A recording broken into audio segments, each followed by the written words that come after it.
At a Joyful Mind studio, we believe that therapy isn't only for times of crisis, it's essential for everyone.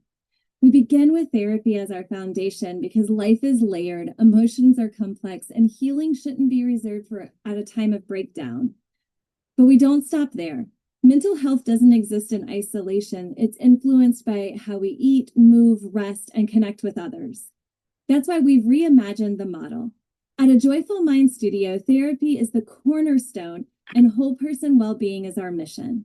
Here, licensed therapists work alongside a collaborative, trauma-informed team to offer more than just talk therapy. Clients have access to yoga for emotional regulation, resiliency groups for fostering connection and social healing, nutrition guidance to help support brain and body, and exercise coaching to build strength, confidence, and vitality. Our integrated approach breaks down these silos so clients feel fully supported. Whether someone is processing anxiety, grief, burnout, or simply moving through life's transitions, they'll find care here that meets them where they are and helps them to move forward. We're launching with a hybrid model, offering both a welcoming studio space and virtual access to help meet today's needs of our world. Our vision is to make mental health care as approachable and routine as going to a yoga class or going to your gym.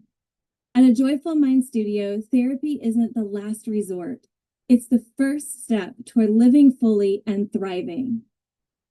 So that's my two-minute pitch for this week. Not a whole lot of changes. I'm really feeling settled into this pitch and this business model. So this week, I really focused on outlining those core resources and the financial structuring. You'll see on my canvas, I made a lot of changes and actually put in the tier pieces. It's a little hard to read, so you may have to blow it up extra big. But I put in those tier pieces around revenue and how everything's going to be structured for cost pieces. But a big piece of the team is going to really be looking at like having a small group. I'm looking at about 5 to 7 different professionals, and this is going to include hopefully 2 licensed therapists, myself being one of them, a certified yoga or movement instructor, as well as a coach and exercise specialist, a part-time dietitian, because I didn't really feel like that was going to be a huge push, but definitely a great accent piece. And also looking at like an administrative manager and somebody to kind of help keep things running and organized, but really looking at all of these professionals having that trauma-informed and that collaborative team approach. From the technology side, really looking at a lot of software that's going to be in HIPAA compliance and follow all regulations that are necessary, including because we're going to launch on a digital platform as well. The video sessions and any kind of sessions that would be on that platform are protected, and client communication and confidentiality are all met. So we are going to invest in a CRM system for our clients to make sure that they have appropriate resources and helping them to be able to manage their care inside of our system. So the physical space that I'm looking for anywhere from about 1,500 to 2,000 square feet. That would include private spaces and then flexible areas where we can create like the movement room and creating a community like welcome area. Looking at areas that are either located in kind of wellness corridors inside of the city or areas that are accessible to people, like areas in the city that people want to go or areas that are having a revitalization, so that there is that piece. Financially, this has been a hard look on the financial side of what it's going to take to put everything. But I was looking at a launching budget of about $110,000 to $120,000. Looking at around 30,000 of that being for space for the build out and the furnishing, 10,000 for our software pieces, and about 60,000 for working capital. And this should get us through the first 3 to 6 months.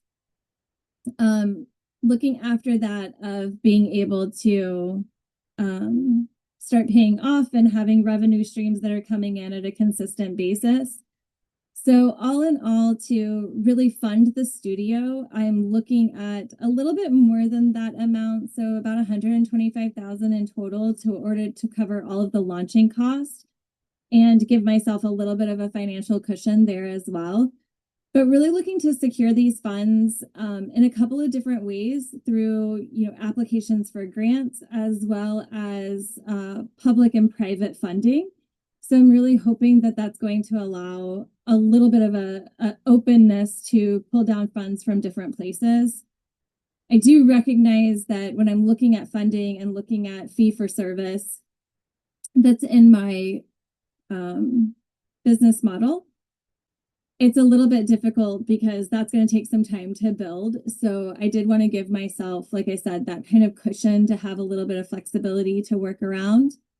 The in-person and virtual services are really central to our offering. That's also going to allow us to not only use fee for service and bundling options, but also be able to bill insurance and go through that process. So the financial model is really designed to kind of scale gradually while staying really focused on that care aspect. So putting in the funds to make sure that our clients feel that welcomed community, a part of it, and feel as, again, comfortable as they would walking into a yoga studio, walking into a gym, with that idea that there's a normalcy to it, there's help there, there's a support, and there's a community around them.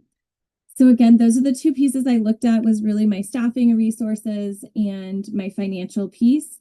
Again, my Canvas is updated to really reflect these pieces, and I typed it this time, so hopefully everybody will be able to kind of read the official one a little bit better than my handwriting. But thank you guys so much for any feedback, and I look forward to seeing your post along with your feedback for this one.